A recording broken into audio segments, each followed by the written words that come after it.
Okay. Welcome to Journey to Joy Live, a podcast to promote wellness, resilience, and inspire joy. Be empowered to balance your mental, physical, financial, aspirational, and social health while providing mental health awareness and breaking down the stigma of mental illness in the Black community. I'm your host, Dr. Int Joy, and I'm here to help you transform life's challenges into opportunities for joy. Let's begin the journey together. Hello, we are in episode 88. Calm your nerves, literally. Herbal and movement hacks for inner peace. And this is an awesome segue from last week's episode where we talked about how to stay calm when everything goes wrong. So we're going to really get into the meat of what you can actually do, some hacks to calm your actual nervous system. And I have a special guest, Erica Rascon here. Hello, thank you for being here. Thank you for having me. She is the founder of Deeply Rooted Wellness Yoga. And a special shout out to Therapist T, who introduced me to her. Therapist T, unfortunately, wasn't able to be here tonight. So we had our last minute change of topic plans, which this is going to work out. But you will see Therapist T and Erica later on the show for sure. All right. So tell us about you. Oh, hi, I'm Erica Rascon. I'm a 500-hour registered yoga teacher and YCEP with Yoga Alliance. All that means is that I've had about 1,000 hours of training and more than 1,000 hours of teaching, and I just love constantly learning about yoga and herbalism and helping people find joy within their bodies by feeling healthy and feeling socially healthy as well. So I'm so excited to be here and to be speaking with you, Dr. Joy. I love the way you said that. Find the joy within their bodies, because that's really all what Journey to Joy Live is all about. Because we all have it. It's within our bodies, despite what's going on around us. So you can find her at Erica Rascon Yoga, and you are the founder of Deeply Rooted Wellness Yoga, as we mentioned. When did you get started with that? So Deeply Rooted Wellness and Yoga started, I guess it technically started about 10 years ago. But it started as like a side hustle. I had a corporate job. I taught yoga on the side because I just loved it. But ultimately, I realized that if I want to take this seriously as a lifestyle and really help other people who want to create this as a lifestyle versus just a workout, I needed to dedicate more time and energy to it. So I've been full-time with Deeply Rooted for about 3 years, and that's been pretty game-changing. That is so exciting. Well, so glad you're here. I can't say I practice yoga a lot. Probably the last time was a few years ago, but I do recognize it is a great practice for people to have. Yes, absolutely. Yeah, so we're talking about our nerves, literally calming our nerves. And you had mentioned to me the nervous system. So, what I meant to ask you before we got live is that did you want to describe what the nervous system is, if you feel comfortable with that, or I can describe it if not? I mean, I could start off sort of with my very basic understanding and Yeah, add in anything that you feel would be helpful. But from the level that we approach the nervous system, it's mostly the parasympathetic and sympathetic aspects that we pay a lot of attention to in yoga. And so with our nervous system, it's your nerves as well as your brain and how all of those things connect. And they don't control your emotional responses, but your nervous system influences your emotional responses. So one thing that we do a lot within the yoga practice is look at how our actions and our habits serve either the parasympathetic nervous system response or the sympathetic nervous system response. And we adjust our energetic practices, physical practices, everything about our lives basically on the results that we want, because they're both good, right? There's no bad part of the nervous system, but there are some times where you want to tap into one more than the other, and we use yoga to do that. That is awesome. So, yes, that's a really great way to describe it. The parasympathetic nervous system is our rest and digest system, when you're eating and relaxing. And of course, the sympathetic nervous system is when you need all the energy, that fight or flight. And that's where it's usually the sympathetic nervous system that's activated in trauma or anxiety. And so really we're trying to calm down our sympathetic nervous system when it comes to what we're talking about tonight. So Right. thank you. Now, what are some everyday signs that our nervous system is dysregulated? Because that's what we're here about. Obviously, if we can regulate it, maybe we didn't need some advice tonight. And how can we tell that we need to reset? Mm. Yeah. So the first part, how can we tell when we're dysregulated? Mhm. It's different for everyone. We all have different levels of tolerance to stress. We all have different responses, even to traumatic experiences. So there's no one size fits all for stress and stress responses. You can tell when you don't feel great about how you're moving through life every day. If you Yeah. feel like you're constantly reacting to situations that are around you instead of mindfully responding, that's a sign that Mm. you're dysregulated. If you feel yourself in a state of I guess I could say hyper arousal, where you're Mhm. constantly on guard or you're overstimulated. So you just need a constant stream of things to do, to entertain, to distract. That's a sign that you're not regulated. But then there's also the other end of the spectrum where there's Mhm. inertia, there's fatigue, there's a lack of motivation. That may mean that you are understimulated or so overstimulated that you've shut down. And so Mm. that's still a type of dysregulation. So it looks different in all of us. It's really about how you feel and whether you feel that you're able to respond in your life or if you're stuck in survival mode and reacting. That's a really good point. So that brings me back to what I was mentioning, that really tonight is all about calming down our sympathetic nervous system. Based on what you said about getting stuck and kind of like the demotivation, are we also talking about maybe we're stuck in our parasympathetic nervous system and kind of increasing that and adding motivation? Mm, maybe. So there's a little caveat to that. One thing that we've learned, and something that I teach is called restorative yoga. And a lot of this Uh-huh. is about just bathing yourself in your parasympathetic nervous system response, right? We Okay. have pillows, we have blankets, we're chilling Ah, out. But just the act of sitting on a couch doesn't necessarily mean you're in your parasympathetic nervous system good state, point. right? It could mean that you are still stressed out, anxious, Mhm. depressed, and shut down.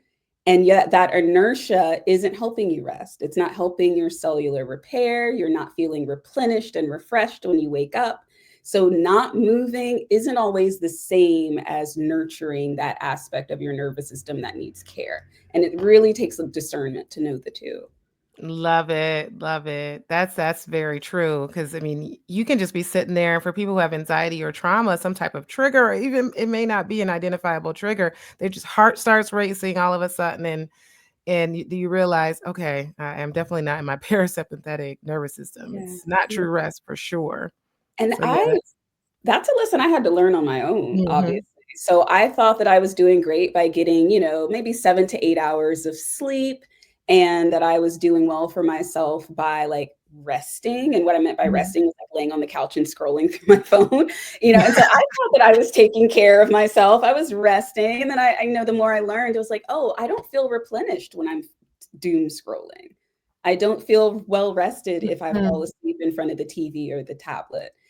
So it's not true restorative practices if we aren't being mindful about how we're doing it. Mindfulness and intention. We have to be intentional. It's not going to just fall on us. So, with Yeah. that said, why do we need to regulate our nervous system? Why can't we just let it go out of whack? So as when we're kids, we have all the emotions and a lot of them are out of whack, and that's okay. It's all about us sort of Oh, learning how to manage the emotions and navigate them. mm, As adults with responsibilities, we benefit greatly from learning how to manage our own emotional responses. There's two, like, I think, really, really big reasons for that. The first is that when we can manage our emotional responses and observe our habits and why we do things, we mhm, empower ourselves to make positive changes where needed. So mhm, if you find yourself emotionally responding, let's say, to a conflict at work and you pop off, you might feel better for a second, but you didn't respond. You just reacted. You didn't have a mhm. plan. Maybe you're getting fired. So Exactly.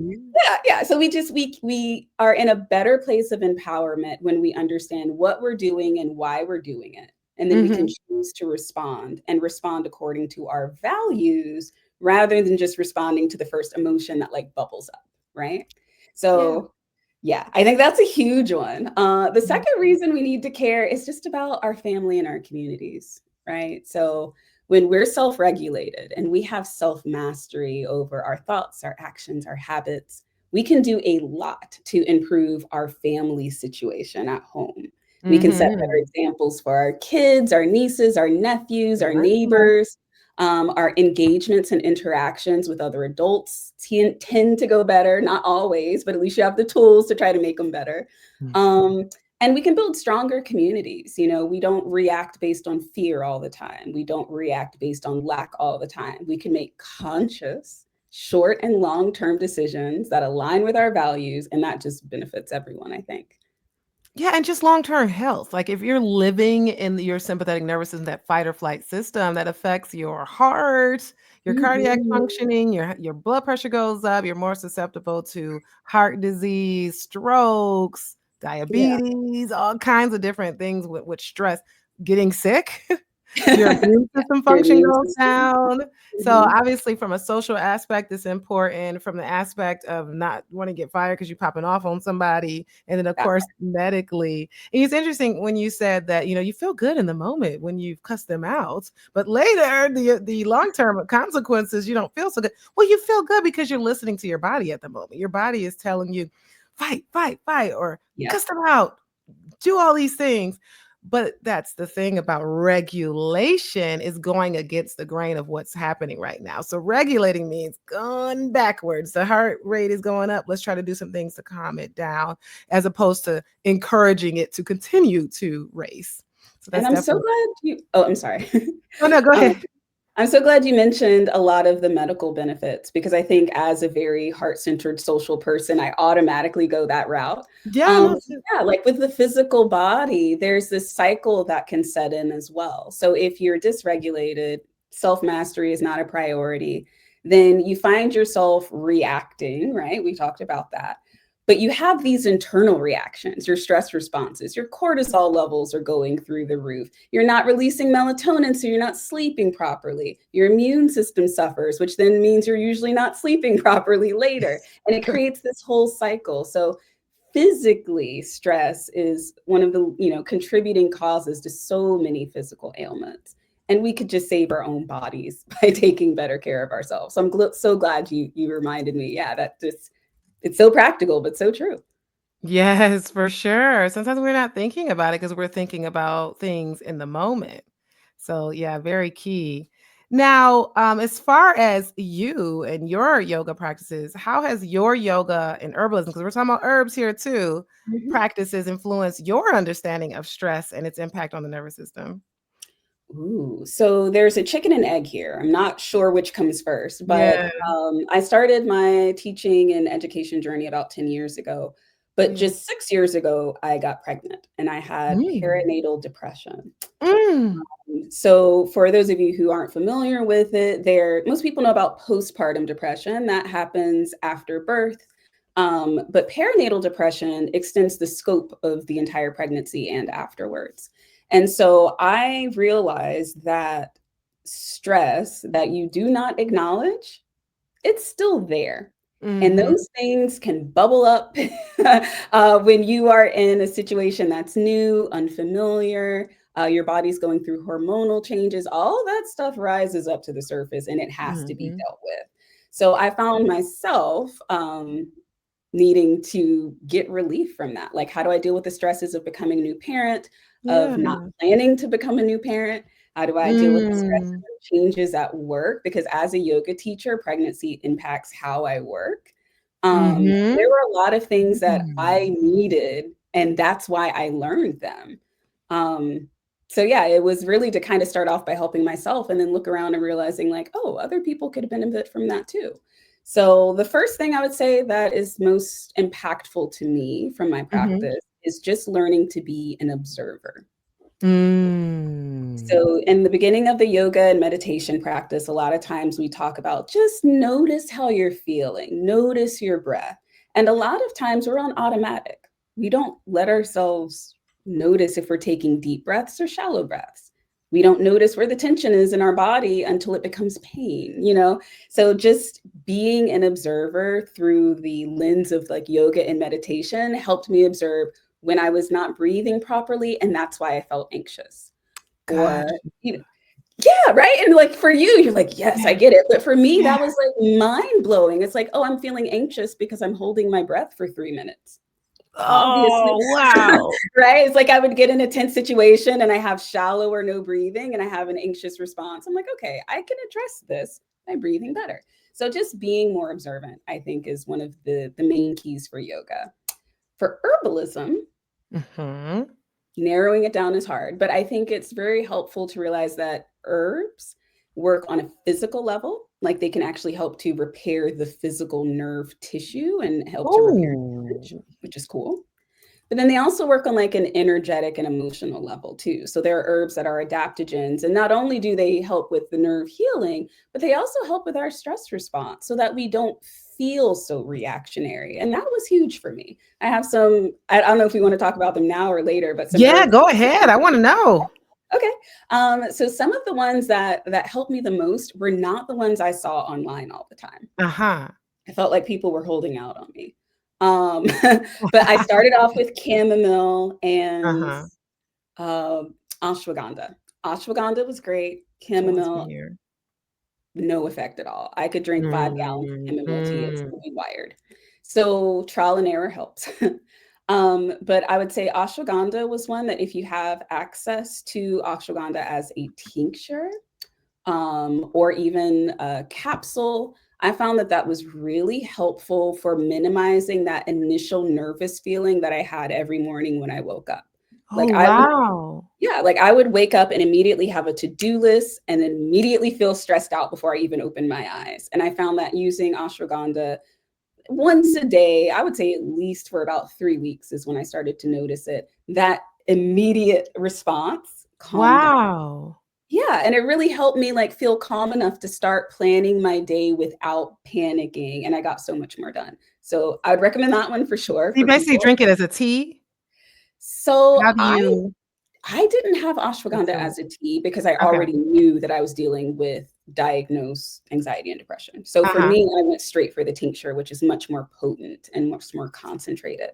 I would recommend starting off with very low dose form for anyone who is just kind of And you said experimenting. tincture? 'Cause this is an area, it's not my expertise. Ooh, What is yeah, that? okay. So I'm so I'll bookmark the herbs that are helpful and then explain the different forms Alright. of them really Yeah, quick. how we actually consume these herbs. Okay. Yeah. Or inhale, whatever. Okay, go Oh, ahead. thank you. Thank you so much. So you have your herbs in their most natural whole foods form, and that would Uh-huh. be a tea. So you have your leaves, your roots, nuts, berries, all the things as teas, right? So that's going to be Mhm. the most gentle approach that you can usually take. Yes, makes If sense. you want to concentrate it a little bit more, in liquid form, there's a tincture. And all a tincture is the herbal matter that's been soaked in alcohol or glycerin or honey, some other sort of preservative.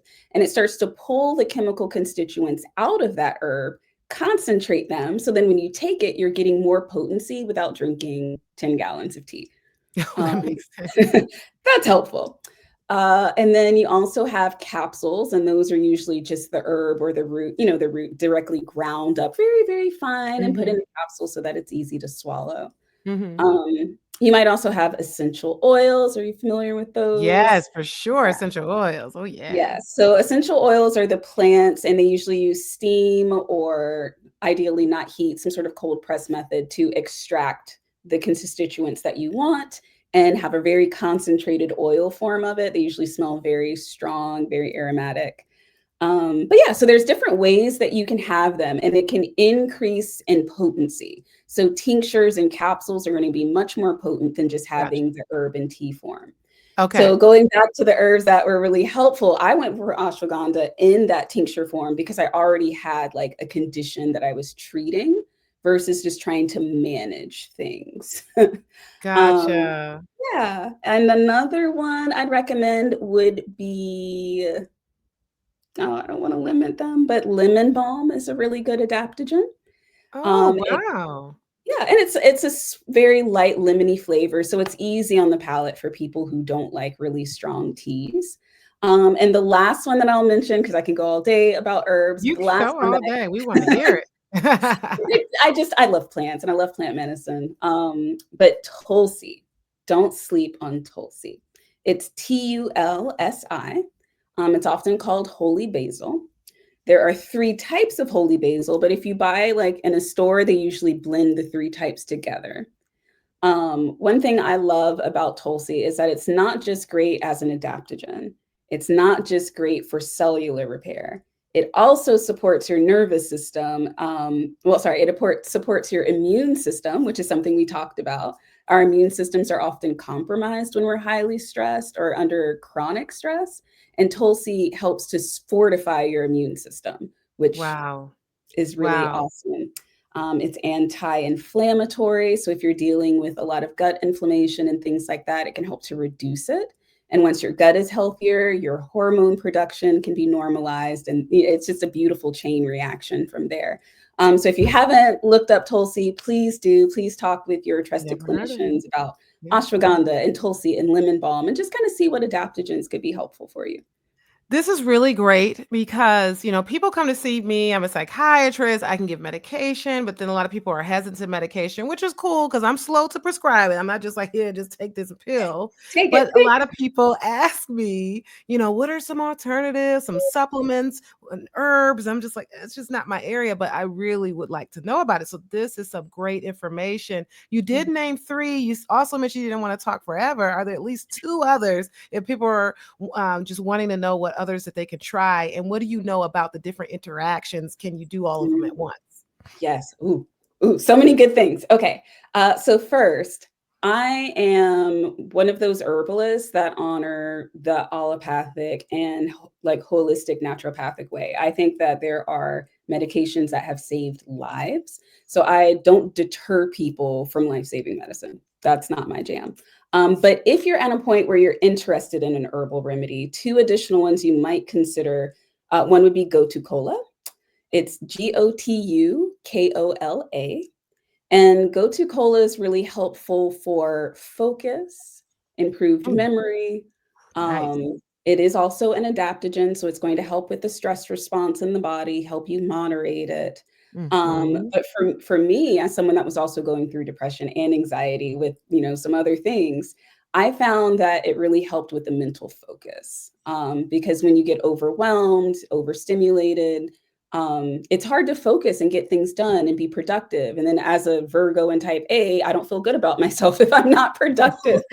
So, it just kind of helps stop that spiral that I get into. So definitely check out GoTo Cola if focus is one of the ways that, or a lack of focus is how you respond to That's stress. good because I see a lot of people with ADHD. In fact, I have ADHD, so I might be looking at that one myself. Yeah, and it has a kind of woody, like a very earthy, woody taste to it. So I even put it in my coffee in the morning, like in the Oh, filter nice. with the ground coffee. And then it makes like an herbal coffee blend that is so like just easy to and palatable. I really like it. If we had to pick one more, rosemary. Oh, yeah. Rosemary. And I I love wanna use rosemary. rosemary because it's easily accessible. I think the ones that I've mentioned, you might have to look for a little bit. But rosemary, it's in Kroger, it's in Publix, it's wherever you shop, it's probably in Correct. your yard. So yeah, I'd recommend rosemary. It's also really helpful for focus, and it's helpful for those of us who are we're all aging, but for those of us who are a little bit older. I'm turning 40 this year, and, my Awesome. grandmother Wouldn't have known. Really? Thank you. But I mean, I'm Black happy to girl be 40. magic. Yes, Yeah. it's working out, girl. Now the sag might happen, but the cracks so far not, and I'm really excited. Hey. But sorry, I got distracted. With the rosemary, yeah, so it's easily accessible. It's not super expensive. You can have it as a tea or an essential oil and diffuse it or put it on your skin. It's pretty gentle and easy to work with, so I really like it. But for those of us who are yeah, as I was saying with aging, it really helps with battling degenerative mental states and Mm. brain states. So I don't want Mm. to like say it cures them, right? But there's a lot of very promising research done in animal studies, but also more recently in humans that show that it can help with slowing down cognitive decline that's attributed to dementia and Alzheimer's. It also Hmm. helps with focus. And in terms of like antibacterial, antimicrobial properties, it has a lot of fun things like that too, which you may not even like need, but it's nice that it's there.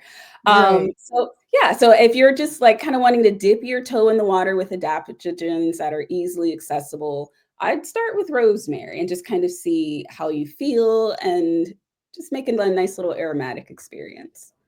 That's so awesome. And as far as the interactions, based on personal experience or what you may have studied, are there like, oh no, you can't take this one with this one, or is it pretty much you can take them all at once?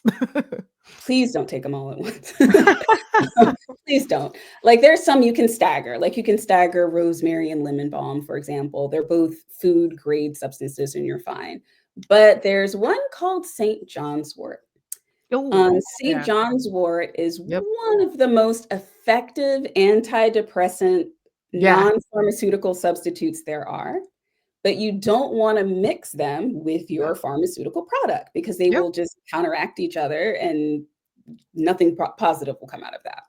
Correct. So you don't want to take St. John's wort with other things. And that's also part of why I don't usually recommend St. John's wort. You want to be under Good. the care of a trusted herbalist if you're working with that herb.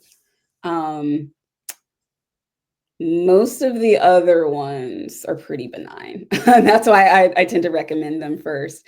You do want to be aware of certain health conditions, though. So Yeah. if you are on any sort of SSRI, which I guess we kind of talked a little bit about, you want to talk to your physician before you Mhm. add herbal supplements into your diet. If you have any condition, even if you don't think it's related, glaucoma, liver damage, anything like that, please contact a professional herbalist or talk to your physician because sometimes these herbs can help those conditions, but if you don't have the conditions, then it's not going to help you that same At way. all. Yeah, Yeah. so this isn't one of those where you just want to pull something off the shelf and mix it all 'Cause into a it's big. healthy. Yeah. Yeah, so do work with an herbalist, do your research, talk to your physician. But once you have those bases covered, there's so many great options. That's good. I'm glad you mentioned St. John's wort because that is the one us psychiatrists know about because as you mentioned, it interacts pretty poorly with the antidepressants, the SSRIs, because they both increase serotonin and it can run Mm, the risk of serotonin syndrome. So we don't want that. That's a emergency medical crisis. mm. Now, you mentioned that rosemary is easily accessible. The other one's not so much. Where are we finding these things? Are we going to certain stores, Amazon? The Where are we going? internet. The internet. Right. I try not to push too many people to Amazon, but you can find it there, and there are other, suppliers that I probably trust more with greater consistency and quality and reliability. So shameless plug for Mountain Rose Herbs. They specialize in organic herbal products. Star West is another pretty popular one. You might want to check them out. But I also create my own herbal blends and I have individual herbs as well on my Deeply Rooted Wellness website. So if you go to deeplyrootedwellness.com and click shop, you can find a lot of the herbs that I talked about, as well as some proprietary blends, like our restorative calming tea, which has oat and alfalfa and a bunch of other really nourishing adaptogens that are in it, since we're talking about those. So yeah, just take a look at the shop. Pretty much everything's there. I try to make it easy for you. Thank you. Appreciate that. And there was a comment on Instagram. I don't know if this is something that you can comment on because you did mention perinatal depression, and someone just asked about any advice for perimenopause. Within your field and experience, any of these herbs can help with perimenopause. It well, what I guess what are the symptoms that they want to address? So like That's a black, good point. yeah, yeah. So, So if you're having hot flashes, something like black cohosh could be very helpful. But you also want to make sure it doesn't interact with anything you're already on. There's also blue coash. That's something that could be looked into. So I'm so hesitant to answer questions like that because I don't know the person's like medical history, but please feel free to like DM me on Instagram. If is that did that come through Instagram?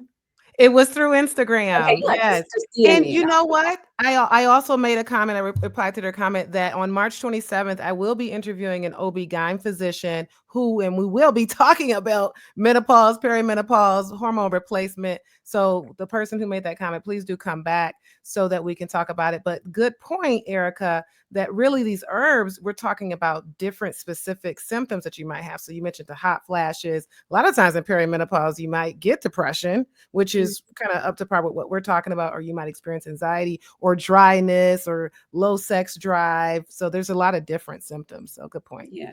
Yeah, and like with Damiana or Damiana, that's one that people use for like low libido and dryness and sort of bringing your hormones into a slightly more consistent state of homeostasis, right? So it really just depends on what it Oh, is. But nice. if we're talking about like depression, or sorry, if we're talking about mood regulation and stuff Yeah, like she that, I said think we're increased stuck. anxiety at cycle time. Ooh, yeah, okay. So then the adaptogens that I mentioned would be helpful as well. You might also want to check out something that's called Devil's Claw. It's not my favorite name. I know But what. it's a terrible name, but it can help with pain if you ever have pain. I also find it kind of creates a more neutral mood for me. But yeah, those are some good options. This is great. Awesome, awesome. So, what are some practical ways that we can manage our stressors and stop overloading our nervous system? We talked a lot about herbs. What are some other practical tips that you might have? Ooh, so the first is to pay attention to your intake.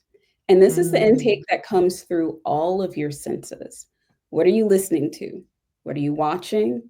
What are you like allowing on your body? Like, do you allow mhm. your body to be in spaces that feel safe, that feel welcoming, that feel comfortable? Or do you place yourself in situations that you already know will be stressful around people that don't encourage you, people that don't uplift you, right? Um, so, and I mean, what you smell to a degree that can impact your nervous system, but there are some fragrances that can. So, if you had an ex, for example, that you were just hanging on to for dear life and you can't let that go and you keep that person's perfume or whatever around, Mm, you're kind of adding to your own stress. Like, the so be trauma. Yeah.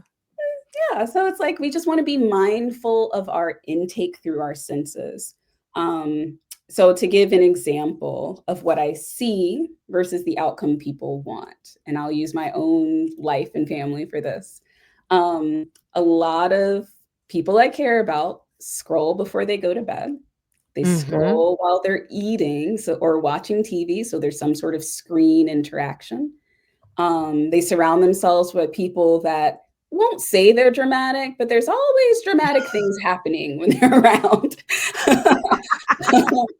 And then we listen to music that's all about relationships that are failing and the terrible social things that we interact with and all these unhealthy coping mechanisms. Just go to the club, dance and drink it out, you know?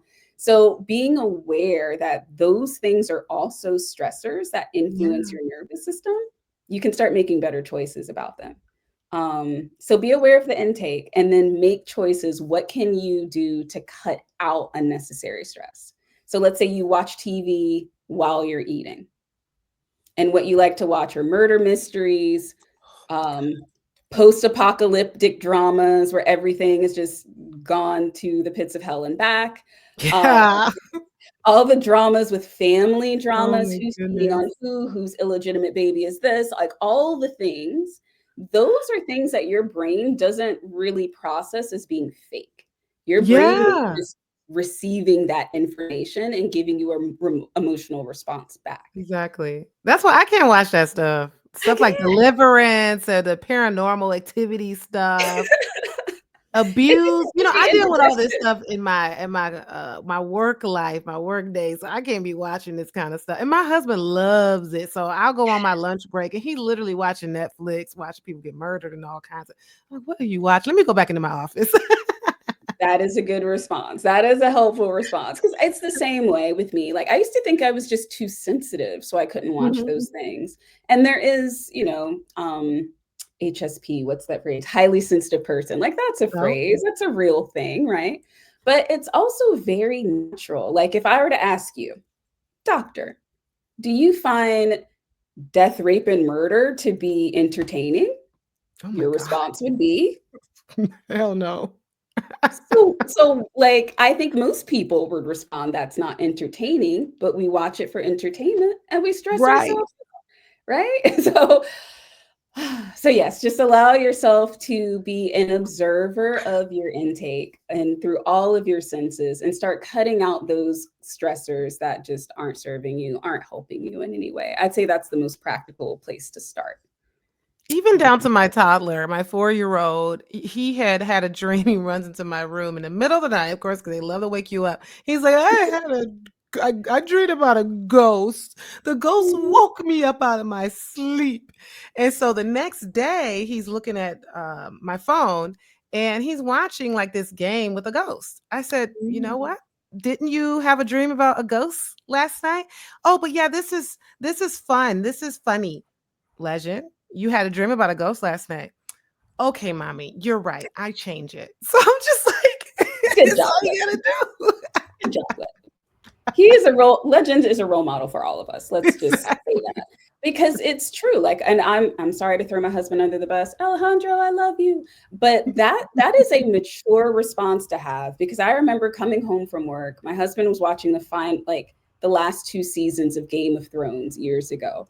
The man is standing 2 feet away from our massive screen with his arms folded, like just intensely watching. He cannot pull his eyes away. And even after the series had ended, it's all he talked about for like 4 or 5 days. I'm like, baby, you realize you are emotionally invested in this completely fictitious world with fictitious people. And like that's like your body was holding all that tension and it's still holding it days later. And so it's like we kind of laugh with Legend saying, okay, I'll put it down and I'll change. But even for adults, that can be really challenging to cut those stressors that we don't need. Yeah, I like funny shows. Even somebody commented on Instagram, they like kid shows and family shows. And I do love Love is Blind, Married at First Sight. And sometimes when there's like some dramatic thing happening, which is like, that's why y'all single. It kind of gets to my spirit. Like, what is wrong with you? Why are you acting like that? So I have to like catch myself on that. But that's a light, gentle show. So I'll continue to watch it. But yeah, Yeah. Yeah. but And The give Office, yourself I can. joyful moments. It's fine. Right, right. The Office, I can watch that over and over and over again. I've seen that series a million times. Yeah. And there's some things where it, like I said in the very beginning, right? Everyone's tolerance is different. Everyone's response is different. So what might be too intense for me or inappropriate for me, it's not true for everybody. You know, some of us can do fine with a little drama in our lives. Um, Exactly. Yeah, yeah, yeah. hopefully. Resilience is something. Now I feel like yoga didn't get much play during this discussion because we've Yes. been talking about how to calm our nerves through movement and herbs. We spend a lot of time on herbs, but which is great because I feel like for the most part, people probably have questions about herbs than yoga. Yoga gets a lot of play out there. People know about yoga. But what can you tell us about yoga that maybe we don't know about yet that will help us calm our nerves? Ooh, yes. So all of it's yoga. So when we're talking about herbalism, breath work, nervous system regulation, it's all within the system of yoga. So I don't consider it Mm, a deviation, but I could definitely see how some no. would. So yoga is not just the stretching and the strength building that's done on a yoga mat in a class. Um, it's sadly kind of been reduced to that out west, and we can have a Yes. whole different conversation on that. But Right. but originally, if we're looking back at texts from it, you have some very ancient texts from Africa, a lot more that come from India and Nepal, um, and I would say like northeastern Africa, but I digress. So there's a lot of text about it, and the most ancient texts use yoga as a tool for spiritual liberation, Oh not yeah. exercise. Ah, that makes sense. So So all those practices of just breath work and meditation and energetic management, all of that was to allow the human practicing it to be totally liberated. They were not controlled Mm. by their surrounding environment. They were not controlled by their emotions. They were not controlled by the illusions of this world, but rather aimed to see the heart and the truth of everything. All that stuff gets missed in most yoga classes here in the US. So I just wanted to clarify that. Like it's all yoga, Thank it's all you. included. we need to just talk about this in a whole different thing. I know, But right? eating is, yeah, and it's wild because there are people who have attained that level of liberation, and we're Yeah. down here stretching and down dogging and not even realizing like that could be something that we're also working towards. Well, But how if you're can we just get getting to that, Erica? You so sound like you're describing my runner's high after a I 12 know miler, but not it's like everybody wants to come out. constant runner's high. But I guess the way that you get there is through devotion and consistency. Yeah. So the first step, as I mentioned, is awareness, mindfulness, being an observer. You don't have to know yoga asana names and proper alignments and all that. Just allow yourself to like maybe lay down on your couch or in your bed, recline, get all the pillows you need to feel comfortable, close your eyes, and just starting from your toes, work from your toes up your body and just notice what you feel. Grounding. Grounding. So a lot of times when we're feeling in a very high stress state, we're hyper aroused, sympathetic nervous system is just going away, we're not grounded, and we can't make choices from a place of safety, security, stability, all those good things.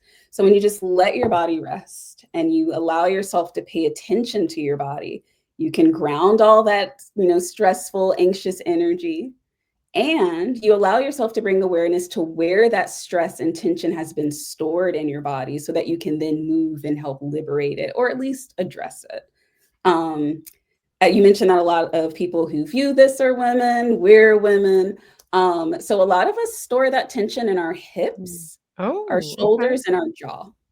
Mm. Those are three major areas. But for women, hips are a big one.